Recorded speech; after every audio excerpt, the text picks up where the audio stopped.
Hey guys, what's going on? My name's AproposRobin. Welcome to the channel. Today I'm going to be showing you guys a little bit of a tutorial on Apex Legends, whether you guys are playing on PC, PS4, or Xbox.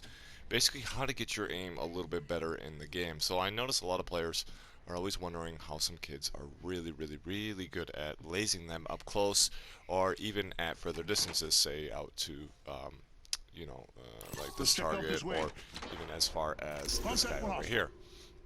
Which he's only 35 meters away, but that's quite far, you would think, for an R9, but it really isn't. So one of the things that you can do to actually get better with aim is to turn off your aim assist, especially if you're on controller. And now it sounds funky, but without aim assist, you'll notice like I'm not locking up on this target or slowing down when I pass by it.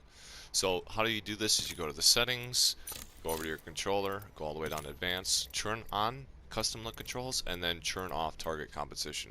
You don't want this in the middle of a match. You want target compensation on in the middle of the match, but we're going to use this just to train ourselves a little bit better at recoil control.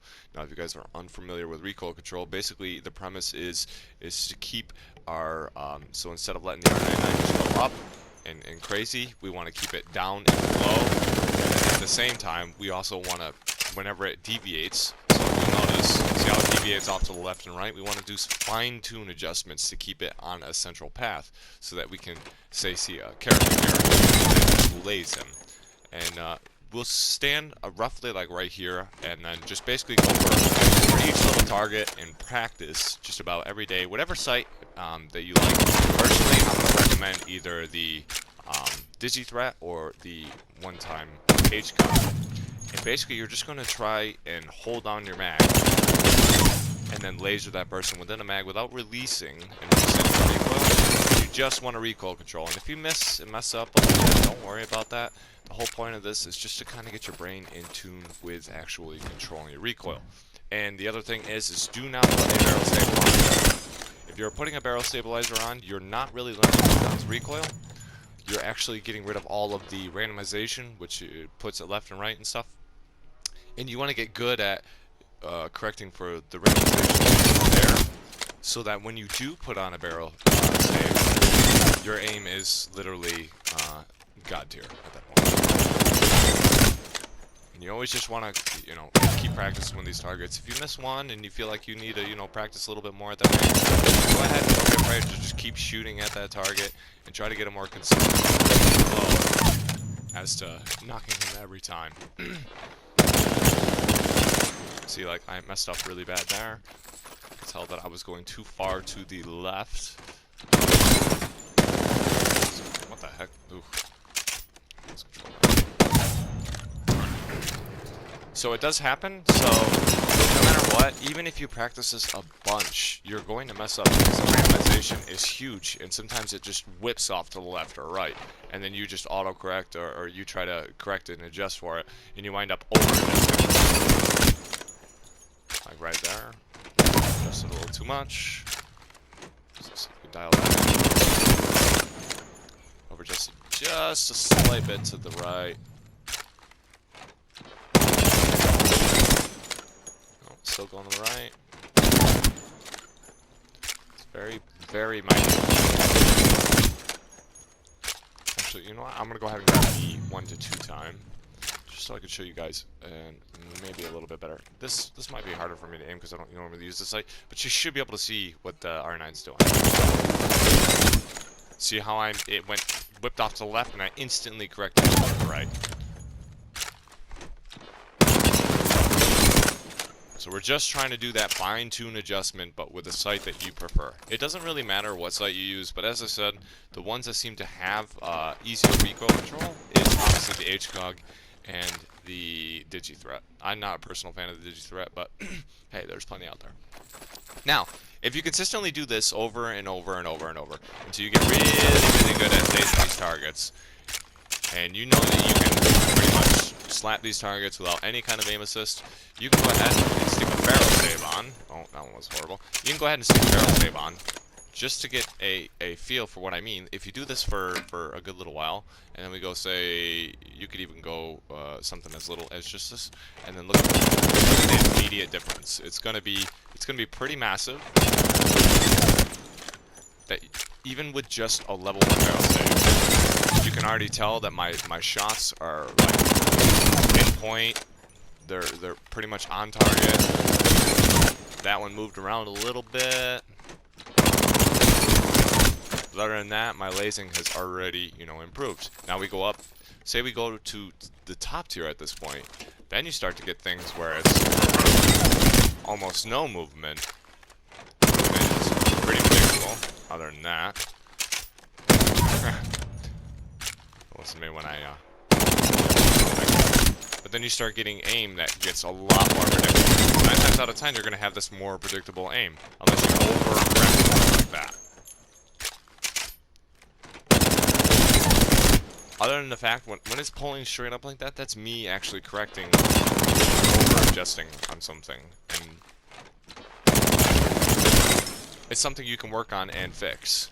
So basically, that's the main part of doing this. And so if you do this consistently and long enough, when you go to put aim assist on, you're going to notice another huge difference. So if we go ahead and switch back into aim assist, because aim assist really just slows down your I would say your like movement, your ADS movement, so your look and aim movement. So you'll notice now when I go to look at him, there's a slight slowing.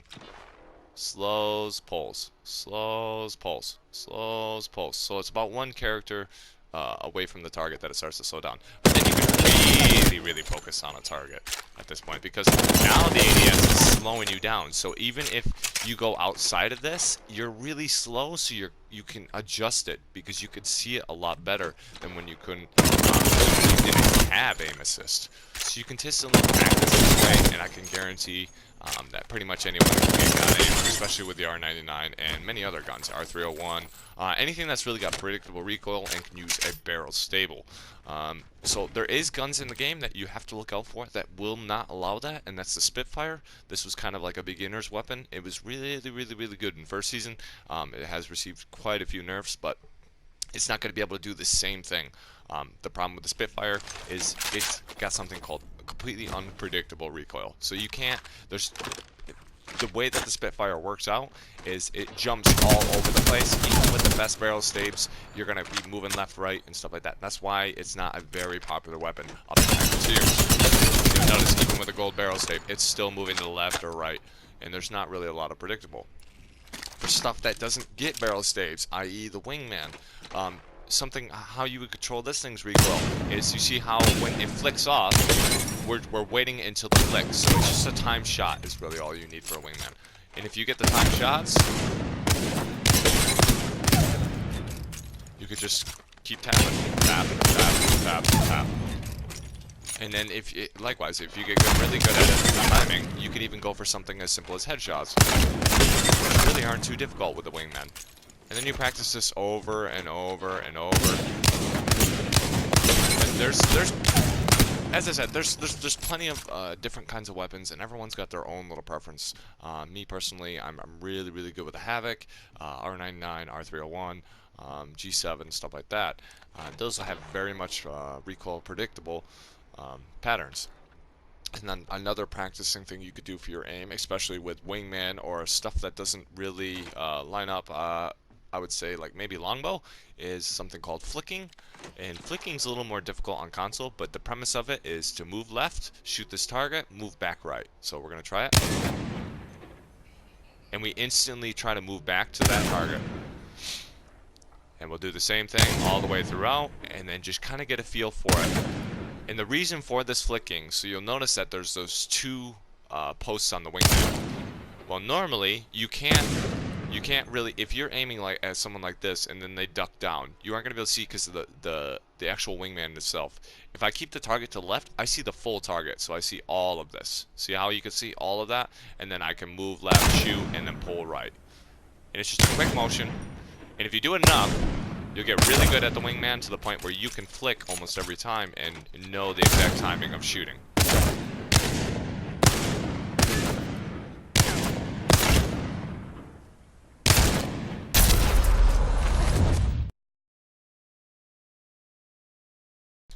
Hey guys, what's going on? Just wanted to take the time to say thank you for watching the video. Please do hit the like button and subscribe if you haven't already.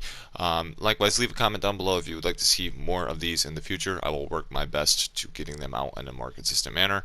That's going to be it for just about today. I do have one other small part coming up, and that is for the wingman. I will release that probably shortly right after this video, so you guys can get that content later on. But thanks for dropping in. This is AproposRobin.